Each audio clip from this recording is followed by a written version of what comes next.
ishte një vit i trazuar dhe plot me ngjarje historike. Protagonistët kryesor të 2011-s kanë qenë kriza ekonomike, vdekja e Bin Ladenit, Muammar Gaddafit, pranvera arabe si dhe protestat e të indinjuarve në Shtetet e Bashkuara të Amerikës dhe disa vende të tjera. Opinionistët ndërkombëtar kanë hartuar një listë me ngjarjet e pritshme që mund të ndodhin gjatë vitit 2012. Për Francën socialiste nuk është e vështirë të kuptohet se diçka e rëndësishme do të ndodhë në politikën franceze. Në zgjedhjet e prillit të ardhshëm, figura e presidentit Sarkozy shikohet më në disavantazh se sa ajo e rivalit socialist François Hollande. Pra, pritet që Franca të marrëkthesën majtas në aspektin politik. Kriza kineze nuk ka lidhje vetëm me krizën ekonomike, por dhe me atë politike. Interneti, rrjetet sociale dhe shembuj që vijnë nga Afrika Veriore dhe lindja e mesme rrezikojnë të minojnë pushtetin dominues të qeverisë kineze. Një opsion për vitin e ardhshëm mbetet evolucioni i shpejt demokratik në këtë vend. Revolucioni në Siri po përpiqet ta mbajë pushtetin me çdo mënyrë, por e ardhmja e presidentit Bashar al-Assad duket se është përcaktuar tashmë. Vala e gjatë e pranverës arabe përfshiu edhe qeverinë siriane dhe në 2012 priten momente decisive. Lamtomira Ahmedinexhadit është një ndër çështjet e të cilat mund të vihen baste, por duket se viti i ardhshëm do të jetë viti i largimit të Mahmoud Ahmedinexhadit nga pushteti. Ndërsa ai përpiqet ta zhvendosë vëmendjen e popullit të tij drejt armikut historik, Shteteve të Bashkuara të Amerikës, tensioni dhe zemrimi në Iran po rritet. Nuk përjashtohet mundësia që njeriu i fortë i Teheranit të jetë i detyruar të lërë pushtetin. Mëtej, opinionistët ndërkombëtar parashikojnë edhe situatën e ekstremizmit islamik. Një tjetër front mund të hapet për Amerikën në luftën kundër terrorizmit islamik. Nigeria dhe gjithë zona subsahariane janë përfshirë nga trazirat. Zgjerimi i qeverive islamike dhe rritja e influencës së Al-Qaedas në këtë rajon mund të shtyjë Shtetet e Bashkuara të Amerikës të përqendrojnë aty jo vetëm për pikët politike, por edhe ato ushtarake. Pas krizës së 2011-s, forcimi i eurozonës në vitin 2012 mund të jetë viti i rilindjes së kontinentit të vjetër sipas opinionistëve.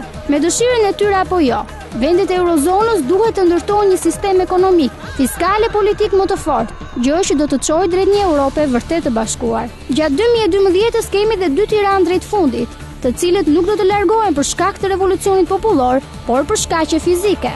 Do të jetë natyra ajo që do të fitojë betejën ndaj Fidel Castros dhe Hugo Chávezit, udhëheqësit e fortë të Amerikës Latine. Kuba dhe Venezuela, të bashkuara nga lidhja e fortë e dy diktatorëve që udhëheqin, mund të përballen me humbjen e dy simboleve të komunizmit. Analistët janë të bindur se në vitin 2012, sistemet kompjuterike të vendeve të rëndësishme, bankave dhe bursave do të goditen rënd nga hakerët. Hakerët kanë dhënë shpesh prova të aftësisë së tyre, por me sa duket piratët kompjuterike janë gati për goditjen e madhe ndaj sigurisë së institucioneve politike dhe ekonomike. Për Shqipërinë, kalendari i vitit 2012 ka ngjarje të shënuara, siç është 100 vjetori krijimit të shtetit shqiptar apo 25 vjetori vendosjes së marrëdhënieve diplomatike mes Shqipërisë dhe Gjermanisë. Por pushimet në skenën politike shqiptare pritet të përfundojnë më 16 janar 2012, datë e cila shënon fillimin e sesionit të ri parlamentar sipas nenit 74 të Kushtetutës. Ky sesion i ri parlamentar padyshim që do të dominohet nga dy sfida: zgjedhja e presidentit dhe realizimi i reformave.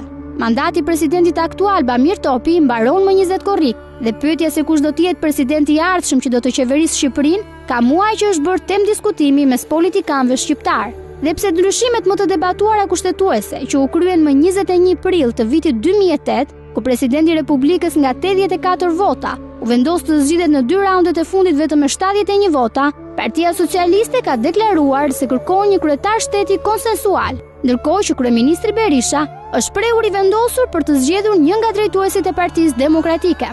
Nga ana tjetër, Fatos Nano, ish kreu i Partisë Socialiste, ka shprehur edhe një herë ambicien për të qenë presidenti i Republikës. Zgjedhja e kreut të shtetit pritet të jetë një nga momentet më kulmore. Kjo për faktin se sipas Kushtetutës, para dhe pas ndryshimeve, presidenti firmos dekretin për emërimin e prokurorit të përgjithshëm dhe shkarkon atë pas propozimit nga parlamenti.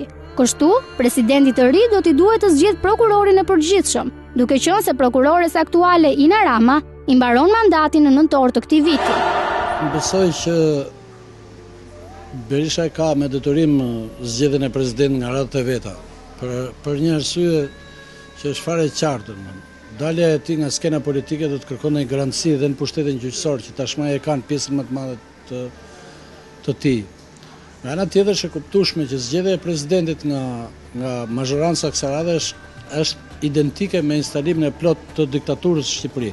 sepse në momentin që ti ke mazhorancën në parlament, në momentin që ti ke të tërë pushtetin gjyqësor, në momentin që ti ke të tërë pushtetin legjislativ në dorë, atëherë nuk e di se cili është mjeti, domethënë, ose cila është mënyra për të ndarë diktaturën dhe demokracia. Përpjekjet për presidentin e ri do të jenë pika kritike dhe nëse Perëndimi do të pajtojë edhe kësaj radhe me këtë shkelje flagrante të Berishës, që thellohet pas 21 janarit dhe veçanërisht pas vjedhjeve flagrante të votës në 8 maj, kemi për të pasur pastaj një Shqipëri, domethënë, të pambrojtur në të gjitha llojet e drejtimeve. Për sa i përket kandidaturës Nanos, besoj që është një nga ato shakat që hidhen her pas here për të futur në lojë një njeri i cili ka kohë që ka dalë nga skena politike, është një trillim i dy palëve ose një justifikim të dy palëve. Unë pash në qeshjen e ambasadorit amerikan Arvizu, i cili sikur na pohoi që po doni zgjidheni, nga këta njerëz keni vuajtur 20 vjet, kështu që nëse ju intereson mbajeni mbrapa. Besoj që Nano e di këtë lloj tallje, por Berisha intereson në një farë mënyre ta mbajë këtë lojë, për arsye sepse shpreson një çarje të mëtejshme të majtës dhe kështu që është një lloj sikur të investojë në një situatë pa harxuar asnjë lek. Ka një procedurë kushtetuese dhe mendoj që pavarësisht faktit nëse arrihet apo nuk arrihet konsensusi për një president konsensual, gjithsesi kushtetuta mundson që të mos ketë procesi i zgjedhjes presidentit mos futet në një situatë bllokuese. Domethënë, nëse palët do arrijnë në një kompromis për një president konsensual, do jetë një gjë e mirë, por nëse nuk do arrijë, pastaj kushtetuta krijon mundësi që me shumicë votash do zgjidhet dhe presidenti i ardhshëm. Dhe unë mendoj që ka shumë shanse që të zbatohet procedura kushtetuese, domethënë që presidenti zgjidhet me shumicën e votave dhe kjo praktikisht nuk është diçka krejt normale, nuk do krijonte një problem politik. Gjykoj që viti 2012 do filloj me betejë fars politike, duke u shpërqendruar nga problemet dhe aksionet që duhet realizohen. Nga kjo pikpamje mendoj që viti 2012 do karakterizohet nga disa betejë politike që janë në funksion edhe të zgjedhjes së presidentit. Deri tani ka shumë hipoteza, ka shumë kalkulimi, megjithatë duhet kuptuar realisht qartë që në politikë gjithçka ndodh, në suazet e kësaj ndodhin edhe kompromise. Gjykoj që në fundja fundit zgjedhja e presidentit do jetë një lloj kompromisi mes palësh, pavarësisht emrave të cilët kanë dalë në sfond kohët e fundit. Zgjedhjet presidenciale do jetë një moment shumë i rëndësishëm politik, pasi në krahun e djathtë mos rikandidimi i zotit Topi në rastin hipotetik do të krijojë një ekuilibër të ri brenda së djathës. E kemi të vështirë ta themi në këtë moment që jemi sa do të jetë kjo peshë, sa do jetë faktor kjo lëvizje apo forcë politike e re, por që do ketë një ekuilibër të ri tek e djatha, kjo nuk vjen dyshim. Njëkohësisht, duke qenë se në lojë është futur zoti Nano, i cili ka shprehur pretendimet e tij për të propozuar nga palët si president, shikohet që zhvillimet të reja do kemi edhe tek kampi i majt, ku ndoshta të pakënaqurit, të pambështeturit apo rival afër Ramës do të shprehin konsideratat e tyre, vlerësimin e tyre për zotin Nano, dhe gjithë kjo do të jetë ndoshta në formën e një lëvizje, do jetë në formën e një fluksi, do jetë në formën e një klani. Mbetet për të parë edhe kjo. Për momentin e kemi të vështirë të mund të themi se kush do jetë kandidatura që mund të propozohet për presidentin e ardhshëm. Ndërkaq, fryma e bashkëpunimit dhe komunikimit midis mazhorancës dhe opozitës për të miratuar reformën zgjedhore, ligjin për gjykatën administrative dhe ndryshime në kodin penal do të jenë vendimtare nëse vendi ynë do të marrë statusin e vendit kandidat, duke të kaluar bllokimin 2 vjeçar në rrugën drejt integrimit. Por çfarë mendojnë analistët për këtë situatë politike që e pret Shqipërinë gjatë muajve të ardhshëm? Unë besoj që në gjitha llojet e rasteve ftesa për kandidat nuk do jetë produkti i arritjeve të klasës tonë politike, cila për mendimin tim si në të majtë dhe në djathë është në fazën më të plotë të degenerimit të saj. Një klasë pas një lloj përmbajtje dhe pas një lloj forme, mund të thuash, dhe në këtë pikpamje sado që ajo të arrijë reforma reforma në thonjza, sepse unë shoh që ajo mund të jetë aftë bëj reforma. Të diskutimet e fundit saj të përbashkëta bashkë me maxhorancën në lidhje me të ashtuqytur në sistem zgjedhor nuk janë gjë tjetër se një përsëritje e mirë e varianteve të kaluarës. Kështu që në këtë sens mrekullia mund të vijë vetëm nga Evropa me pranimin e një klase politike ose dhënien e statusit të Shqipërisë pa arritur në gjë, një farë mirësie që na bën ashtu si në rastin e NATO-s.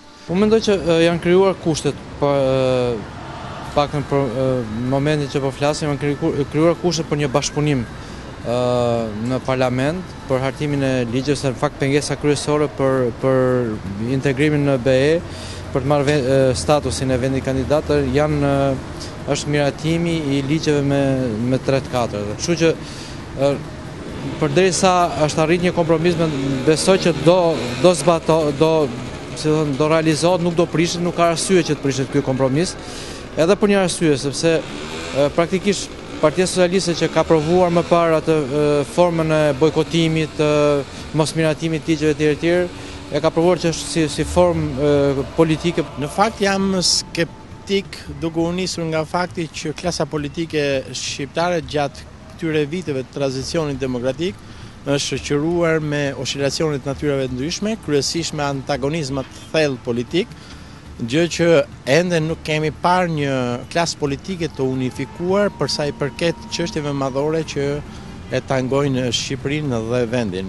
Pra, ende klasa politike është e papjekur në kuptimin e racionalitetit dhe e një marrëdhënie bashkëpunuese dhe bashkëvepruese për interesat kombëtare. Unë mendoj që deri në Korri kur do të jetë momenti i zgjedhjes presidentit, situata politike do jetë kjo që është tani. Nuk mendoj që do të kemi ndonjë regres apo ndonjë ngërç apo ndonjë bllokim të kësaj fryme bashkëpunimi apo konsensuale që është ndërtuar ndërmjet palëve. Por nga dinamizmi që mund të marrë pozitivisht ose negativisht çështja e zgjedhjes së presidentit, sigurisht mund të jetë një moment kur palët mund të bllokohen në procesin që kanë vazhduar të ndërtojnë për momentin. Unë kam mendimin që të paktën deri nga marsi-prilli kjo situatë do të vazhdojë kështu siç është. Nga prilli e tutje ndoshta mund të kemi një bllokim, mund të kemi ndoshta një situatë pak hezituese nga palët për të vazhduar këtë frymë bashkëpunimi. Duhet parë e gjitha kjo. Unë mendoj që presidenti është shumë përcaktues edhe në pikën që ju pyesni dhe kërkoni një lloj përgjigje. Gjatë 2012-s Shqipërisë do i duhet të përballet me krizën financiare, ashtu si shumë vende të botës.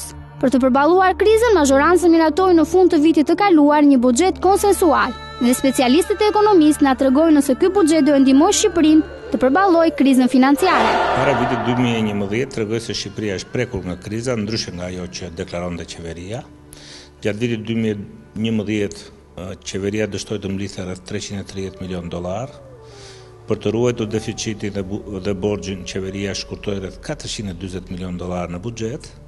Po të shikojmë vitin, qeveria ishte në pamundësi për rritjen reale të pagave dhe pensione, derisa mbritën dhe tek heqja e asaj pagesës solidare për pensionistët, apo akoma më shqetësuese gjendja kur vërtetohet se qeveria nuk paguan dot as paaftët, të cilën një pjesë të ndihmës e përdorin për medikamente dhe jo thjesht për të mbijetuar. Cili është këndvështrimi për vitin 2012. Buxheti miratuar nga qeveria besoj se do të ndjek për fat të keq të njëjtin fat si buxheti vitit 2011. Qeveria ka miratuar një buxhet që nuk është konservator. Në pjesën e të ardhurave qeveria mendon se do të mbledh më shumë të ardhurë se vitit 2011 rreth 26 miliard lek. Në kushtet kur vendet e rajonit janë prekur nga kriza ekonomike, mundet që ekonomia të rritet më ngadalë, pra të ketë një rritje të vogël, më të vogël se sa ajo që pretendon qeveria. Rënia e rritjes ekonomike kudo i vështirëson të ardhurat në buxhet, dhe për të ruajtur deficitin, pastaj qeveria do duhet prapë ta ndryshojë disa herë buxhetin ose ta bllokojë atë pa e ndryshuar në mënyrë që formalisht jetë në rregull. Pra, ky është ajo që duket në horizont për vitin 2012. Qeveria shqiptare ka treguar se një gjithë ditë ta bëj mirë. duke i bërë gjërat gjithmonë më keq. Çka do thotë kjo?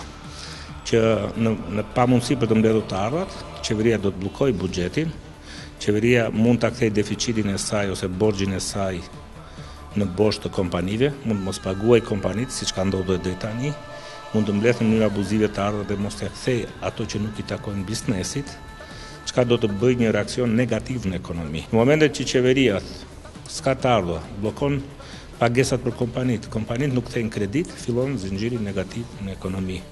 Bankat nuk japin kredi, fillon dhe ndihet një atmosferë pesimiste për zhvillimet ekonomike, po të shtojmë këtu dhe rriset që vijnë nga çfarë ndodh në partnerët tanë kryesor tregtar, Itali dhe Greqi, të gjitha këto së bashku krijojnë një ambient i cili e mban të ndrydhur ekonominë. Nga njohuritë që kam unë dhe eksperiencat që kam unë, nuk ka ndonjë opozit që voton për buxhetin.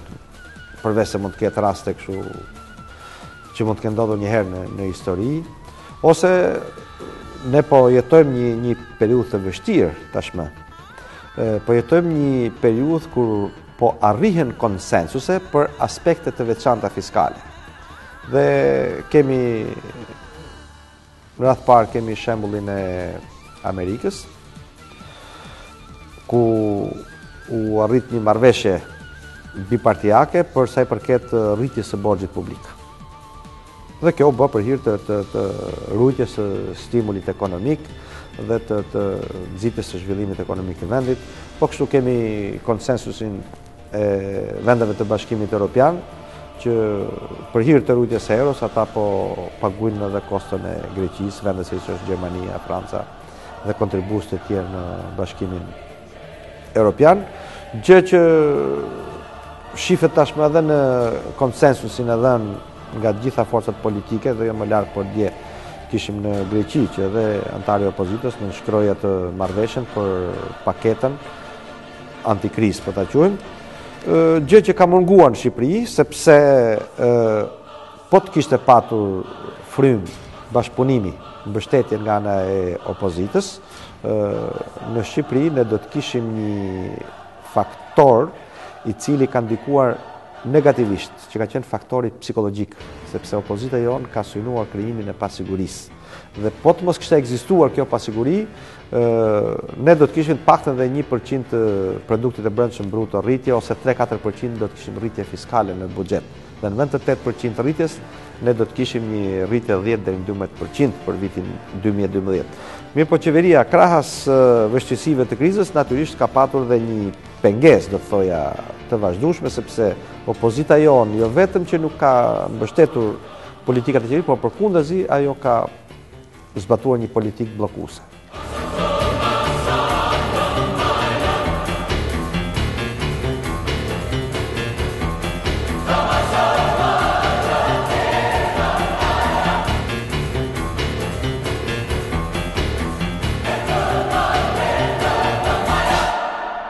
Në aspektin turistik, viti 2012 parashikohet i mbar për vendin. Shqipëria votohet destinacioni më i vlerësuar për 2012 nga libri Guidi i udhëtimit Fromers, i cili ka zbuluar vlerësimet dhe destinacionet për vitin 2012. Dhe Riviera Shqiptare ka arritur të rrëmbejë çmimin për destinacionin më me vlerë. Riviera Shqiptare është një zonë e Bregdetit përgjatë jugut të Shqipërisë. E përshkruar nga Fromers si e pashkelur, e pazhvilluar dhe jashtëzakonisht e përballueshme, Riviera Shqiptare ka të gjitha bukurinë natyrore të homologëve kroat më në veri. Aty mund të gjesh plazhe të bardha me rër, ujë të kristal dhe fshatra që mezi kanë ndryshuar që prej kohës para mbretit Zog. Walks Worldwide, organizata më e famshme britanike e ekspeditave, ka regjistruar një kërkesë të paprecedent për udhëtimin drejt bjeshkëve të namna të Shqipërisë në vitin 2012. Dhe me nivelin e avancuar të rezervimeve të marra tashmë, parashikohet se vendi shqiponjave do të bëhet destinacioni i ardhshëm për të vizituar patjetër për udhëtarët serioz në 2012. Mark Knowles, njeriu përgjegjës për organizimin e ekspeditës së jashtëzakonshme të Walks Worldwide në Shqipëri, komenton: udhëtarët serioz nuk janë si ata që shkojnë zakonisht me pushime. Përkundrazi, ata janë shumë aventurierë, të zgjuar e vazhdimisht në kërkim të një vendi që ende duhet të bëhet i popularizuar nga masat dhe që të përbëjë një tërheqje për Shqipërinë. Sekreti më i madh dhe më i fundit i Europës së zbuluar tashmë, ka vijuar Knowles duke ju referuar Shqipërisë. Bjeshkët e namuna janë spektakolare, të paprishura dhe praktikisht të padepërtueshme, po të mos ishte për një sër kalimesh të larta që lidhin disa godina të fermave malore me botën e jashtme. Kjo zonë e largët e Europës mund të krahasohet lehtë me destinacione të gjëra egzotike, përfshi edhe zonën e Himalajeve. Në fakt, aq të sigurt jemi ne se Shqipëria do bëhet destinacioni i ardhshëm i sigurt për njerëzit që kanë qef ekspeditat, saqë kemi bërë të mundur një udhtim special për në shtator të vitit 2012, për të eksploruar dhe jugun e mistershëm të Shqipërisë për herë të parë. Është shprehur përgjegjësi i ekspeditës Mark Knowles. Grupi i vogël, maksimumi prej 10 vetësh që pritet të nisë udhtimin në qershor, korrik dhe shtator 2012, do të shoqërohet dhe nga një guide eksperte lokale për të eksploruar malet e Egra, ku jeta ka ndryshuar përgjatë shekujve, megjithëse dyqani më i afërt është 5 orë larg me makinë.